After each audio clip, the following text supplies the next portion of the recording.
بسم اللہ الرحمن الرحیم اللہم صلی علی سیدنا مولانا محمد معدن الجود والکرم وآلہ وصحبہ وبارک وسلم دائما ابدا۔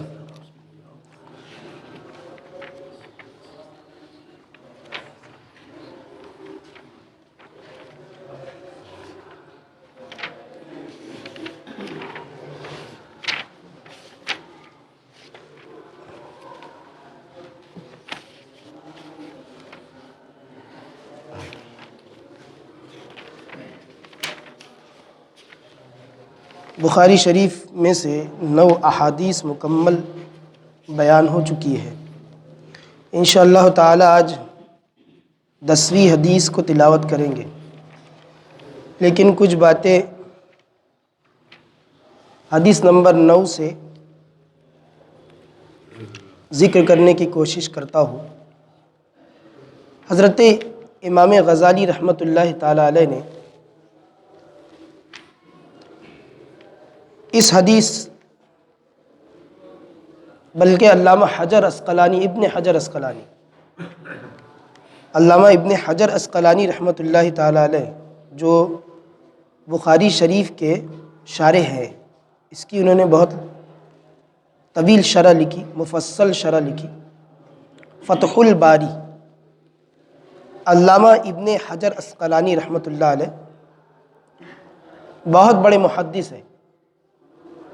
کہا جاتا ہے ان کے بارے میں کہ ہندوستان کے جتنے محدثین ہیں یا ان کے بعد جتنے محدثین آئے، ان سب کو اگر امام بخاری تک پہنچنا ہے، ان کی سند، تو وہ انہی سے ہو کر جاتی، ان کے بغیر کوئی بخاری تک نہیں پہنچ سکتا۔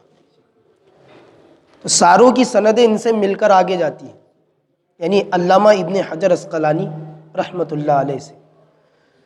انہوں نے اس حدیث کی شرح میں فرمایا کہ حضور علیہ الصلاۃ والتسلیم نے فرمایا ہے 60 سے زیادہ شعبے ہیں، حصے ہیں، خصلتیں ہیں ایمان کی۔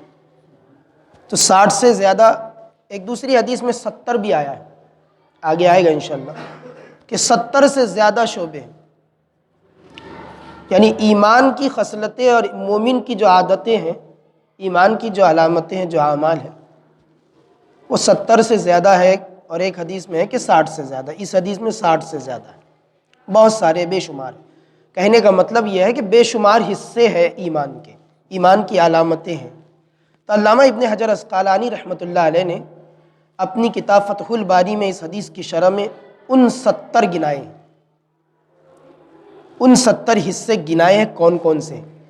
اس میں سے انہوں نے 3 چیزوں پر تقسیم کیا: اعمال قلب، دل کا عمل، اس کے تحت انہوں نے 24 حصے بیان فرمائے۔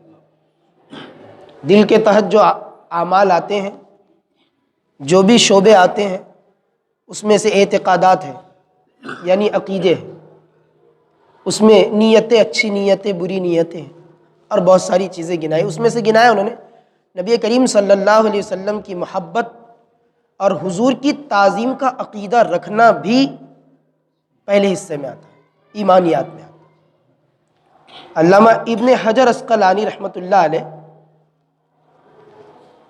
جو دل سے تعلق رکھنے والے شعبے ہیں ایمان کے، تو عقائد گناتے ہیں اس میں سے، اور اسلامی عقیدے میں سے ایک عقیدہ یہ گناتے ہیں کہ حضور کی تعظیم کا عقیدہ رکھنا بھی یہ ایمان کا حصہ ہے۔ تب نبی کی تعظیم کا حصہ، نبی کی تعظیم کا عقیدہ رکھنا، وہ بتا رہے ہیں کہ ایمان کا حصہ ہے، تو پھر نبی کی تعظیم شرک کیسے ہو جائے گی؟ سمجھ میں یہ بات نہیں آئی۔ لوگ اس کو شرک کہتے ہیں، معاذ اللہ۔ تو آپ سوچ سکتے ہیں کہ کتنی غلط باتیں پھیلائی جاتی ہیں لوگوں، اپنے وقت کا محدث، اور ایسا محدث کہ جتنوں کی روایات اور سندیں پہنچ رہی ہے، سندیں، روات پہنچ رہے ہیں، انہی سے ہو کر پہنچ رہے ہیں۔ ایسا معتبر محدث کہتا ہے کہ ایمان کے حصے میں سے ایک بڑا حصہ ہے محبت نبی اور نبی کی تعظیم کا عقیدہ رکھنا، کہ نبی کی تعظیم واجب ہے، یہ عقیدہ رکھنا ایمان کے حصوں میں سے ایک حصہ ہے۔ پھر وہ شرک کیسے ہو گیا؟ کمی ان میں ہے جو غلط سوچ لیتے ہیں، قصور ان کا ہے، قصور کتابوں کا تھوڑی ہے، نہ دین کا ہے، دین تو بتا رہا ہے۔ تو انہوں نے اعمال قلب سے یہ گنایا، کتنے حصے گنائے؟ 24۔ پھر انہوں نے دوسری قسم بیان کی، اعمال لسان، اعمال قلب، اعمال لسان۔ تو اعمال لسان یعنی زبان کے جو عمل ہیں اس میں سے انہوں نے 7 حصے گنائے، اس کے 7 حصے، جیسے ذکر ہے، اللہ کا ذکر کرنا ہے، قرآن کی تلاوت ہے، تعلیم قرآن ہے، یہ حصے اور بہت ساری چیزیں گنائیں۔ پھر اس کے بعد انہوں نے اعمال قلب ہوا، اعمال لسان ہوا، اعمال بدن گنائے، پورے بدن کے اعمال، اس کو 38 حصوں میں تقسیم کیا، 38 حصے اس کے، کل ملا کے 69 حصے انہوں نے شمار فرمائے۔ تو اعمال لسان بھی یعنی خیر خواہی کرنا، قرآن پڑھنا، اچھا ذکر کرنا، یہ ایمان کے حصوں میں سے ایک حصہ ہے۔ زبان کو اچھی بات ہی کے لیے استعمال کرنا، یہ ایمان کا ایک حصہ، اس کو ذہن میں رکھیے۔ پورا جو میں نے بتایا وہ صرف اس لیے بتایا کہ اعمال لسان میں انہوں نے کتنی باتیں بتائی ہے؟ 7 باتیں بتائی، 7 حصے بتائے، کہ اس میں سے اللہ کا ذکر کرنا، اپنی زبان کو استعمال اچھے کام میں کرو، یہ بات انہوں نے بتائی۔ علامہ غزالی رحمۃ اللہ تعالی علیہ بہت بڑے صوفی بزرگ گزرے ہیں، عالم بھی ہے، مناظر بھی ہے۔ اپنی کتاب احیاء العلوم میں وہ لکھتے ہیں، تحریر کرتے ہیں حدیث پاک، اللہ کے رسول صلی اللہ تعالی علیہ وسلم نے فرمایا، من تتکفل لی بما بین لحیی و رجلی اتکفل لہ بالجنہ، او کما قال رسول اللہ صلی اللہ علیہ وسلم۔ حضور نے فرمایا، جو مجھے یہ مونچھ اور داڑھی کے درمیان جو چیز ہے یعنی زبان ہے، جو مجھے زبان کی ضمانت دے اور شرمگاہ کی ضمانت دے، زبان کی ضمانت کہ اس سے گندی بکواسیں نہیں کرے گا، اور شرمگاہ کی ضمانت کہ زنا نہیں کرے گا، گندے اعمال نہیں کرے گا، حرام کام نہیں کرے گا، یہ 2 چیزوں کی جو مجھے ضمانت دے کہ اس کو ہم محفوظ رکھیں گے تو میں اسے جنت کی ضمانت دیتا ہوں۔ حدیث بخاری نے روایت کی، آگے چل کے آئے گی انشاءاللہ، بخاری شریف میں جو مجھے زبان کی ضمانت دے، اس بات کی ضمانت ذمہ داری لے کہ میں اپنی زبان کو محفوظ رکھوں گا اور اپنی شرمگاہ کو محفوظ رکھوں گا، زنا نہیں کروں گا، حرام کام نہیں کروں گا، اور جو حرام فحش باتیں ہیں اس پر عمل نہیں کروں گا، تو میں اسے جنت کی ضمانت دیتا ہوں۔ ایک اور حدیث پاک میں حضرت عامر بن عقبہ رضی اللہ تعالیٰ عنہ صحابی رسول حضور کی بارگاہ میں آئے اور آنے کے بعد عرض کیا، یا رسول اللہ من نجا، نجات کیسے ملے؟ یا رسول اللہ صلی اللہ علیہ وسلم من نجا، نجات کیسے ملے؟ تو آپ نے 3 باتوں کی تعلیم دی حضرت عامر بن عقبہ رضی اللہ عنہ کو۔ کتنی باتوں کی تعلیم دی؟ 3 باتوں کی۔ سب سے پہلی تعلیم تھی امسک لسانک، اپنی زبان کو روکے رکھو، کنٹرول کرو یہ زبان پر۔ سب سے پہلی تعلیم تھی زبان کو کنٹرول کرو۔ ایک دوسری حدیث پاک میں ہے کہ سب سے زیادہ گناہ جو ہوتے ہیں وہ زبان سے، سب سے زیادہ گناہ، غیبت اسی سے کرتا ہے، چغل خوری اسی سے کرتا، جھوٹ اسی سے بکتا، گالی اسی سے دیتا ہے، اور نہ جانے کیسی کیسی باتیں کرتا ہے کہ جس سے لوگوں کے دل ٹوٹ جاتے ہیں۔ دوسرے اس پر توجہ دے نہ دے، مسلمانوں کو تو دینا چاہیے کیونکہ ان کا دین ہے، ان کا دین تعلیم دے رہا ہے، اس لیے مسلمانوں کو ان باتوں کی طرف توجہ ضرور دینی چاہیے۔ دوسرے دے نہ دے کیونکہ ان کے مذہب میں اس کی تعلیم نہیں ہے، سو وہ کرتے ہیں۔ گالی بکنا ان کا شیوا، گناہ، گالی گلوچ، الٹی سیدھی بکواسیں وہ ان کا شیوا، مسلمان نہ کرے۔ تو حضور نے حضرت عامر بن عقبہ کو پہلی نصیحت فرمائی، امسک لسانک. دوسرا فرمایا ولیسع بیتک، زیادہ سے زیادہ جتنا ہو سکے اپنے گھر ہی میں رکھو اپنے آپ کو. زیادہ باہر بازار نیچے ادھر ادھر گھومنے کی ضرورت نہیں، چوکوں چوراہوں پر ٹائم پاس کرنے کی ضرورت نہیں. جتنا تجھ سے ہو سکے گھر ہی میں رہ بس. دوسری بات حضور نے اس میں نجات، انہوں نے سوال کیا کیا تھا نجات کیسے ملے، تو حضور نے فرمایا 3 باتوں پر عمل کر لے نجات تیرے ساتھ ہے.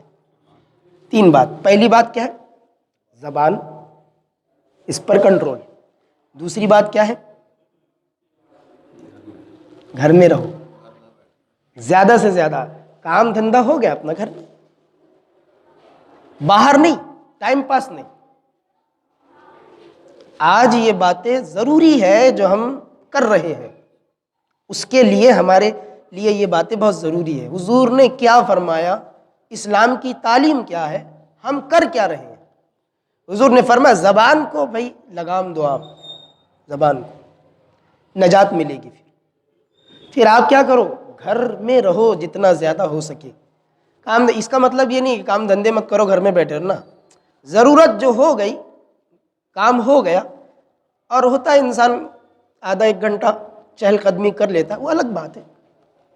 انسان کا دماغ ہے، گھومنے چلے گئے یعنی وہ موڈ فریش کرنے کے لیے وہ سب چیزیں اس سے خارج ہے. وہ کر سکتے ہو آپ، کیونکہ آپ کے ذہن کو بھی فری رکھنا ضروری ہے. اچھی نیت سے آپ کہیں جا سکتے ہیں، ہو گیا واپس آ جائیں، گھر میں رہیں. زیادہ تر وقت گھر میں، چوک چوراہوں پر ادھر ادھر گلیاں کوچوں میں جانے کی ضرورت، ٹائم پاس کرنے کی ضرورت. ظاہر سی بات ہے گلی کوچوں میں گھومیں گے، 4-5 دوست ملیں گے، الٹی سیدھی باتیں ہوگی، پلاننگ ہوگی، کہیں سنیما ہال پہنچیں گے، کہیں اور گھومنے جائیں گے، کہیں کچھ ہوگا. تو اس سے بہتر گھر میں رہو. 2 بات. تیسری بات، اپنے گناہ پر روتے رہو. تیسری بات کیا فرمائی؟ اپنے گناہ پر روتے رہو. ایک حدیث کا دوسرا مفہوم ہے. حدیث میں ہے کہ جو انسان ہنستا ہوا گناہ کرے گا، جو انسان ہنس ہنس کے گناہ کرے گا، مزے لے لے کے گناہ کرے گا، تو روتا ہوا بلکتا ہوا جہنم میں جائے گا. اور جو انسان روتا ہوا نیکی کرے گا، سجدے میں سر ہے اور اللہ کی بارگاہ میں رو رہا ہے، وہ مسکراتا ہوا جنت میں جائے گا. یہ حدیث کا مفہوم. تو کیا فرمایا حضور نے؟ اپنے گناہوں پہ روتے رہو. یہ 3 چیزیں اے عامر تم کر لو، نجات تمہارے ساتھ ساتھ. تو یہ حضرت عامر ہی کے لیے تھوڑی تھا، انہوں نے سوال کر لیا تو دریائے رحمت جوش میں آیا، اور اس کا جو راستہ تھا حضور نے ارشاد فرما دیا. تو ان کی برکت سے ہمیں نصیب ہو گیا کہ کرنا کیا چاہیے. نوجوانوں، آج اس پر دھیان دینے کی بہت ضرورت ہے. تعلیم واٹس ایپ پر نہیں ہوتی کہ آپ نے ایک میسج کو کسی کو سینڈ کر دیا، ذمہ داری ادا ہو گئی. اس سے کبھی مت سیکھو. بلکہ کوئی ذمہ داری نہیں ہے کہ آپ میسج، وہ ایک ذریعہ ہے. اگر آپ کو دین پھیلانا، وہ ایک ذریعہ ہے، پھیلا سکتے ہیں اس سے. مطلب یہ نہیں ہے، مطلب یہ ہے کہ آپ کے ہاتھوں میں قرآن اور کتاب ہونی چاہیے. یہ مطلب نہیں ہے کہ ساری چیزیں واٹس ایپ سے کر لو اور موبائل سے کر لو، وہ اصل نہیں ہے. وہ ضرورتاً بھیجنا ہے، بھیج دیے، ہو گیا، ختم بات. اصل دین یہاں سیکھنا ہے، پڑھنے کی کوشش کرنا ہے، پڑھنے سے پیچھے نہیں رہنا. تو زبان ایک اہم چیز ہے جناب. زبان سے اکثر گناہ ہوتے ہیں. حدیث میں ہے نا، ابن آدم یعنی انسان سب سے زیادہ گناہ جو کرتا ہے وہ زبان سے کرتا ہے. اس لیے زبان کو کنٹرول میں رکھو. کسی نے بہترین ایک شعر کہا تھا عربی میں، احفظ لسانک ایھا الانسان لا یلدغنک انہ ثعبان. کسی نے عربی میں ایک شعر کہا تھا، اس کا ترجمہ یہ ہے کہ اے انسان اپنے زبان کی حفاظت کر، یہ زبان بہت بڑا سانپ ہے جو تجھے ڈستا رہے گا. قرآن عظیم نے فرمایا ما یلفظ من قول الا لدیہ رقیب عتید۔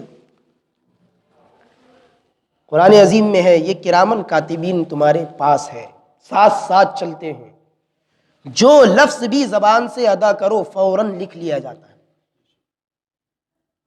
جو بھی تم زبان سے، ما یلفظ من قول، جو بھی بولو گے، اچھی بولو گے تو بھی لکھی جائے گی، بری بولو گے تو بھی لکھی جائے گی۔ اللہ کے رسول علیہ الصلوۃ والسلام نے فرمایا من صمت نجا، جو اکثر اپنی خاموشی کی عادت بنا لے نجات اس کے ساتھ، اسے نجات ملے گی۔ خاموشی کا مطلب یہ ہے کہ آپ جو بھی بولے اچھی بات بولے، کام کی بات بولے، خیر ہی بولے۔ یہ نہ ہو کہ زبان سے کسی کو تکلیف دے دی جائے، یہ نہ ہو کہ کسی کی چغلی کر لی جائے، اور کسی کی مطلب یہ ہے کہ چغل خوری غیبت کر لی جائے، کسی کو برا کہہ دیا جائے۔ اور الفاظ سنبھال کے بولو، وہ ہے نا پہلے تول پھر بول، پہلے تول کے بول کیا رہا ہے، کچھ بھی مت بولو، آزاد مزاج مت بنو۔ اللہ تعالیٰ نے تمہاری تربیت کے لیے قرآن کا نزول فرمایا ہے، یہ بہت بڑی نعمت ہے اللہ کی، تو اس نعمت کی قدر کرو اور اس سے کچھ سیکھو۔ یہ ہم سبھی کے لیے، یہ میرے اوپر بھی واجب ہے، آپ کے اوپر بھی واجب، ایسا نہیں کہ بولنے والا اس سے مستثنا ہے، یہ میرے اوپر بھی لازم و ضروری ہے اور آپ کے اوپر بھی لازم و ضروری۔ تو زبان بہت بڑے بڑے کام کر جاتی ہے، ساری چیزیں زبان سے ہی ہوتی ہیں۔ اب بات کرنا ہے غیر محرم سے تو زبان سے ہی کرے گا، ہے کہ نہیں؟ زبان سے ہی بولیں گا جو بولنا ہے، بہت کچھ اس سے ہوتا ہے زبان سے، اور جو بھی گناہ کے پلانی یہیں سے ہوں گے۔ جب اس کو کنٹرول کر لو گے تو جنت کی ضمانت حضور ہمیں عطا فرماتے، حضور عطا فرماتے۔ ایسا نہیں کہ گناہ ہو گئے تو اب ہمیں جنت کی ضمانت نہیں، اب بھی ہے، اب بھی ہے۔ تم نے کتنی گناہ کر لی اس سے کوئی مطلب نہیں، توبہ کر لو سچی، اور اس گناہ کی طرف مڑ کے مت دیکھو، آج بھی نجات تمہارے ساتھ ہے، آج بھی رسول اللہ کا قول تمہارے لیے ہے، ہمارے لیے۔ اگر آج بھی ہم گناہوں سے توبہ کر لیتے ہیں اور زبان کو اور اپنے شرمگاہ کو محفوظ کر لیتے ہیں، اللہ کے رسول صلی اللہ علیہ وسلم کا قول سچا ہے، وہ اصدق الصادقین ہے، ہمیں جنت ملے گی۔ لیکن شرط اتنی ہے کہ ہم وہ گناہ پہ شرمندہ تو ہو، بول جاتے ہیں، کر جاتے ہیں، کوئی احساس نہیں، ذرہ برابر بھی احساس نہیں۔ اگلی حدیث اسی کے بارے میں، اللہ کے رسول صلی اللہ علیہ وسلم نے کیا فرمایا، سنتے ہیں۔ بسم اللہ الرحمن الرحیم، باب المسلم من سلم المسلمون من لسانہ و یدہ۔ انہوں نے ہیڈنگ میں کیا کہا، مسلمان سچا وہ ہے جس کی زبان سے اور جس کے ہاتھوں سے دوسرے مسلمان سلامت رہے، محفوظ رہے۔ اور ایک دوسری حدیث میں ناس کا لفظ ہے، اس میں مسلمانوں کا لفظ ہے، دوسرے میں ناس، ناس یعنی لوگ، سب لوگ، مسلمان ہو کافر ہو کوئی بھی ہو۔ سچا مسلمان وہ ہے کہ جس کی زبان سے دوسرے لوگ محفوظ رہیں۔ حدثنا آدم بن ابی یاس قال حدثنا شعبۃ عن عبد اللہ بن ابی صفر و اسماعیل عن الشعبی عن عبد اللہ بن عمرو رضی اللہ عنہما عن النبی صلی اللہ علیہ وسلم قال المسلم من سلم المسلمون من لسانہ و یدہ المہاجر من حجر ما نہى اللہ عنہ۔ حضرت عبداللہ بن عمرو رضی اللہ عنہما سے روایت ہے، وہ نبی کریم علیہ الصلوۃ والسلام سے روایت فرماتے ہیں، اللہ کے رسول علیہ الصلوۃ والسلام نے ارشاد فرمایا، سچا مسلمان وہ ہے جس کی زبان سے دوسرے مسلمان سلامت رہے، جس کے ہاتھ سے دوسرے مسلمان سلامت رہے، اور سچا مہاجر وہ ہے کہ ان تمام چیزوں کو چھوڑ دے جسے اللہ نے منع قرار دے دیا۔ سچا مہاجر، ہجرت ابھی بھی ہے، یہ نہیں کہ ہجرت مکہ سے مدینہ ہوئی ختم ہوگی، نہیں، حضور فرماتے تم کو ہجرت کا ثواب پانا ہے تو جو جو اللہ نے منع فرمایا اسے چھوڑ دو، تمہیں ہجرت کا ثواب ملے گا۔ اتنی وسعت کس مذہب میں ہے؟ وہ اللہ ہے جو ارحم الراحمین ہے۔ کتنے ہی گناہ کرو، اگر تم عمل سچا کر لیتے ہو تو اب بھی تمہیں مغفرت کا پروانہ مل سکتا ہے۔ اللہ تعالیٰ مجھے آپ کو سب کو عمل کی توفیق عطا فرمائے۔ کہنے سننے میں کوئی غلطی ہے حضور کے صدقے اللہ سے معاف فرما دے۔ صلی اللہ علی النبی الامی وآلہ صلی اللہ تعالی علیہ وسلم، صلاۃ و سلام علیک یا حبیبی یا سیدی یا رسول اللہ۔